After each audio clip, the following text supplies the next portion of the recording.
पहला आपका पूछा जाएगा सामान्य ज्ञान से, ठीक है, सामान्य ज्ञान से क्वेश्चन आएंगे। उसके बाद से सामान्य हिंदी से प्रश्न पूछा जाएगा और तीसरे नंबर पर गणित विषय से प्रश्न आएगा और रीजनिंग से प्रश्न आएगा, यानी तर्क शक्ति से प्रश्न आपका पूछा जाएगा, ठीक है ना।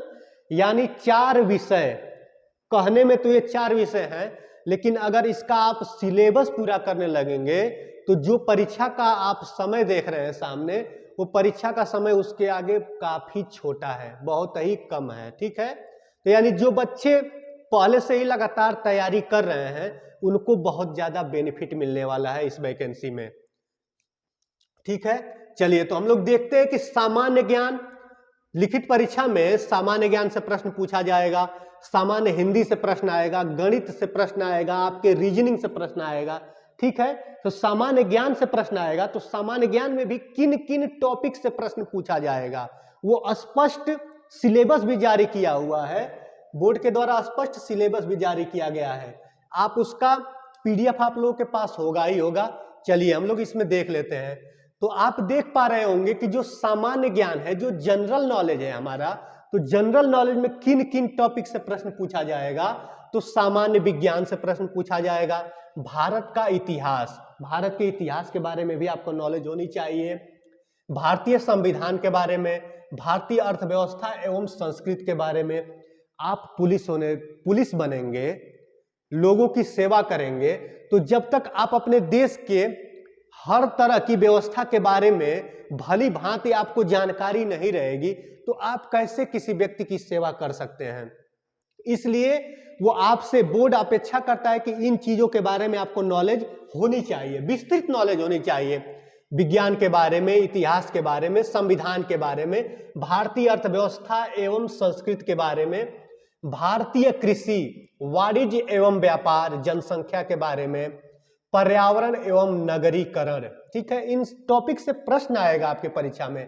भारत का भूगोल तथा विश्व का भूगोल और प्राकृतिक संसाधन, उत्तर प्रदेश की शिक्षा, संस्कृति और सामाजिक प्रथाओं के संबंध में विशिष्ट जानकारी, सामाजिक प्रथाओं के संबंध में क्या कह रहा है, विशिष्ट जानकारी। उत्तर प्रदेश में राजस्व, उत्तर प्रदेश में जो राजस्व पुलिस होता है, मतलब आपके प्रदेश जीके से भी प्रश्न पूछा जाएगा। उत्तर प्रदेश की ये वैकेंसी है तो उत्तर प्रदेश से भी रिलेटेड चीजें पूछी जाएंगी। क्या क्या चीजें पूछी जाएंगी, तो उत्तर प्रदेश में राजस्व, पुलिस व सामान्य प्रशासनिक व्यवस्था, मानवाधिकार, आंतरिक सुरक्षा तथा आतंकवाद, भारत और उसके पड़ोसी देशों के बीच संबंध, भारत और उसके पड़ोसी देशों के बीच कैसा संबंध है, उससे रिलेटेड प्रश्न आपकी परीक्षा में पूछा जाएगा। राष्ट्रीय तथा अंतरराष्ट्रीय महत्व के समसामयिक विषय, मतलब राष्ट्रीय लेवल का और अंतरराष्ट्रीय लेवल का करंट अफेयर आपसे पूछा जाएगा, ठीक है ना। समसामयिक मतलब करंट अफेयर आपसे पूछा जाएगा। राष्ट्रीय तथा अंतरराष्ट्रीय संगठन, तो राष्ट्रीय संगठन कौन कौन से हो, अंतरराष्ट्रीय संगठन कौन कौन से हैं, उन संगठनों के बारे में भी आपको जानकारी होनी चाहिए। विमुद्रीकरण और उसका प्रभाव, साइबर क्राइम हो गया, वस्तु एवं सेवा कर, पुरस्कार और सम्मान, आपको याद करना पड़ेगा कौन सा पुरस्कार किसको मिला, कौन सा सम्मान किसको मिला है, ठीक है ना। परीक्षा में यहां से भी प्रश्न पूछा जाएगा। आगे टॉपिक है देश राजधानी मुद्राएं, यानी किस देश की राजधानी कहां है, उसकी मुद्रा क्या है, ये भी आपको जानकारी होनी चाहिए। महत्वपूर्ण दिवस के बारे में आपको जानना है। अनुसंधान एवं खोज, पुस्तक और उनके लेखक, सोशल मीडिया कम्युनिकेशन, इससे भी रिलेटेड प्रश्न आपके परीक्षा में पूछा जाएगा, ठीक है। चलिए उसके बाद से ये तो हमारा सामान्य ज्ञान पहला टॉपिक हो गया, जो हमारा सिलेबस का पहला हिस्सा सामान्य ज्ञान। जनरल नॉलेज में आप देख पा रहे होंगे कि इतने टॉपिक हैं। आपके सामान्य हिंदी में कितने टॉपिक हैं, तो सामान्य हिंदी में आप देख पा रहे होंगे कि सबसे पहले नंबर पर दिया हुआ है हिंदी और अन्य भारतीय भाषाएं, यानी हमें हिंदी के बारे में जानना है और अन्य भारतीय भाषाओं के बारे में भी पढ़ना है, ठीक है ना। उससे रिलेटेड प्रश्न हमारी परीक्षा में पूछा जाएगा। दूसरे नंबर पर है हिंदी व्याकरण का मौलिक ज्ञान, मतलब हिंदी व्याकरण का आपको मौलिक ज्ञान होना चाहिए। हिंदी व्याकरण से भी क्या क्या पूछा जाएगा वो भी दिया हुआ है कि हिंदी व्याकरण के मौलिक ज्ञान से इसमें पूछा जाएगा हिंदी वर्णमाला, हिंदी वर्णमाला का आपको ज्ञान होना चाहिए। तद्भव तत्सम पूछा जाएगा, पर्यायवाची, विलोम, अनेकार्थक, वाक्यांशों के स्थान पर एक शब्द, समरूपी भिन्नार्थक शब्द, अशुद्ध वाक्यों को शुद्ध करना, लिंग, वचन, कारक, कारक हो गया आपका, सर्वनाम हो गया, विशेषण हो गई, क्रिया हो गई, काल हो गया, वाच्य हो गया, अव्यय हो गया, उपसर्ग हो गया, प्रत्यय हो गई, संधि, समास। ठीक है, ये तमाम तरह के व्याकरण से रिलेटेड टॉपिक है, इनसे प्रश्न आपका पूछा जाएगा। उसके बाद से आगे है, चौथे नंबर पर आपके सामने है, तीसरे नंबर पर क्या है कि अपठित बोध, विराम चिन्ह, अपठित बोध है, अपठित बोध। अपठित बोध का मतलब कि गद्यांश, आपसे कोई गद्यांश दिया रहेगा उससे रिलेटेड प्रश्न पूछ सकता है। ठीक है, उसके बाद से प्रसिद्ध कवि आपको जानना पड़ेगा, चौथे नंबर पर प्रसिद्ध कवि, लेखक और उनकी प्रसिद्ध रचनाएं। पांचवें नंबर पर हिंदी भाषा में पुरस्कार, और मिसलिनियस भी दिया हुआ है, विविध, मतलब हिंदी से रिलेटेड कुछ अन्य जानकारी भी आपको लेना है, अन्य जानकारी भी आपको प्राप्त करना है। ठीक है ना, ऐसा नहीं है कि जो इसमें दे दिया है बस उतना ही आप पढ़ेंगे, कुछ बढ़ के भी पढ़ना है। क्यों? क्योंकि विविध यानी मिसलिनियस दे दिया है तो यानी उसका मतलब है कि कुछ और भी आगे पढ़ना है आपको। चलिए, उसके बाद से इसमें दिया हुआ है मैथ का पोर्शन, हम लोग देख लेते हैं कि मैथ के पोर्शन में लिखा हुआ है कि संख्यात्मक एवं मानसिक योग्यता, न्यूमेरिकल एंड मेंटल एबिलिटी से आपसे प्रश्न पूछा जाएगा।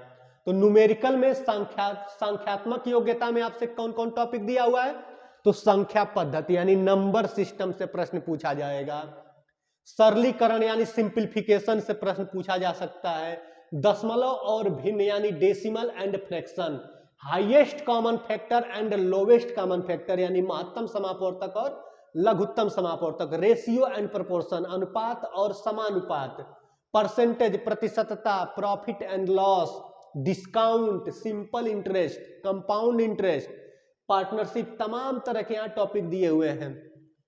टाइम एंड वर्क से भी प्रश्न आएगा, use of tables and graph, सारणी और ग्राफ का प्रयोग, मतलब कि सारणी दी रहेगी, ग्राफ दिया रहेगा, उससे रिलेटेड प्रश्न भी पूछा जाएगा। ठीक है ना, आगे देखते हैं हम लोग, आगे है मेंसुरेशन से प्रश्न आएगा। मेंसुरेशन के बाद से क्या है, अंक गणितीय संगणना व अन्य विश्लेषणात्मक कार्य। ठीक है ना, और इसमें भी मिसलिनियस दे दिया है, विविध दे दिया है, यानी इतना ही नहीं पढ़ना है, इसके अलावा भी आपको कुछ न कुछ मेंटल एबिलिटी और ज्यादा सीखना है। ठीक है, numerical ability, sorry numerical ability मतलब गणित से रिलेटेड अन्य टॉपिक के बारे में भी आपको जानकारी होनी चाहिए। ठीक है, आगे आप देख पा रहे होंगे कि मेंटल एबिलिटी में, मानसिक योग्यता में क्या क्या दिया हुआ है टॉपिक।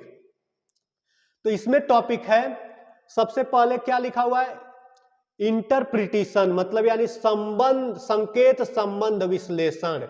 उसके बाद से क्या है आगे, परसेप्शन टेस्ट है यानी प्रत्यक्ष ज्ञान का बोध। उसके बाद से शब्द रचना परीक्षण से प्रश्न पूछा जाएगा, अक्षर और संख्या श्रृंखला से प्रश्न पूछा जाएगा।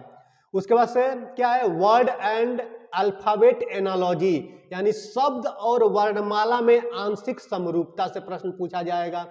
व्यवहारिक ज्ञान परीक्षण से प्रश्न आपका पूछा जाएगा, दिशा ज्ञान परीक्षण से प्रश्न आएगा, आंकड़ों का तार्किक विश्लेषण आएगा, प्रभावी तर्क से रिलेटेड प्रश्न पूछा जाएगा, अंतर्निहित भाव का विनिश्चय करना। ठीक है, ये तमाम टॉपिक हैं, इनसे प्रश्न आपकी परीक्षा में पूछा जाएगा। ठीक है, चलिए आगे देखते हैं और क्या है। तो आपको दिखाई दे रहा होगा, ये है रीजनिंग का पार्ट। ठीक है ना, पीछे जो था मैथ में भी, वो भी रीजनिंग का ही पार्ट है, ये भी रीजनिंग का ही हिस्सा है। ठीक है ना, मैथ और रीजनिंग लगभग कंबाइंड टाइप में आता है इस परीक्षा में। देखिए, रीजनिंग में दिया हुआ है मानसिक अभिरुचि के बारे में दिया हुआ है कि निम्नलिखित के प्रति दृष्टिकोण, जनहित के प्रति आपको कुछ न कुछ दृष्टिकोण होना चाहिए, आपको जानकारी होना चाहिए, जनहित के बारे में जानकारी होना चाहिए। उसके बाद से कानून एवं शांति व्यवस्था के बारे में आपको जानकारी होनी चाहिए, सांप्रदायिक सद्भाव, अपराध नियंत्रण कैसे होता है, विधि का शासन आपको जानकारी होनी चाहिए उसके बारे में, अनुकूलन की क्षमता, तमाम तरह की पुलिस प्रणाली, उसके बाद से समकालीन पुलिस मुद्दे एवं कानून व्यवस्था, व्यवसाय के प्रति रुचि, ये तमाम तरह का टॉपिक आप लोग पीडीएफ लोड किए होंगे तो आप लोग देख सकते हैं, ये पूरा स्पष्ट दिया हुआ है। ठीक है, यहां नीचे देखते हैं तो नीचे क्या दिया हुआ है,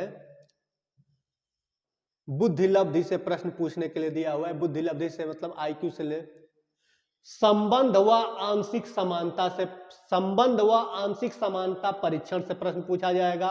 असमान को चिन्हित करना, उसके बाद से श्रृंखला को पूरी करने का परीक्षण, संकेत लिपि और सांकेतिक लिपि को समझना, उसके बाद से डायरेक्शन सेंस टेस्ट मतलब दिशा ज्ञान परीक्षण, ये तमाम रीजनिंग के टॉपिक हैं। आपको दिखाई स्पष्ट दे रहा होगा मैं सबको टॉपिक को क्या पढ़े हम। ठीक है, यानी आप सभी लोगों को पता चल गया होगा कि आपके परीक्षा में टोटल कितने प्रश्न आ रहे हैं। तो टोटल 150 प्रश्न पूछा जाएगा। 150 प्रश्न किन किन टॉपिक में बटा रहेगा, तो चार विषयों में बटा रहेगा। आपको सामान्य ज्ञान पढ़ना है तो सामान्य ज्ञान में आप देखें कितने टॉपिक हैं। आपको हिंदी के बारे में पढ़ना है तो हिंदी में भी देख रहे हैं कितने टॉपिक हैं।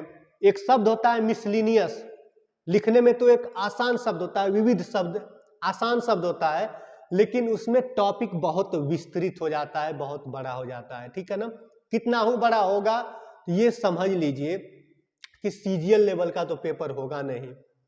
जब भी रहेगा तो ये 10+2 लेवल का पेपर है, तो वही हाई स्कूल लेवल तक की गणित में कठिनाई लेवल, हाई स्कूल लेवल तक कठिनाई लेवल आ सकता है।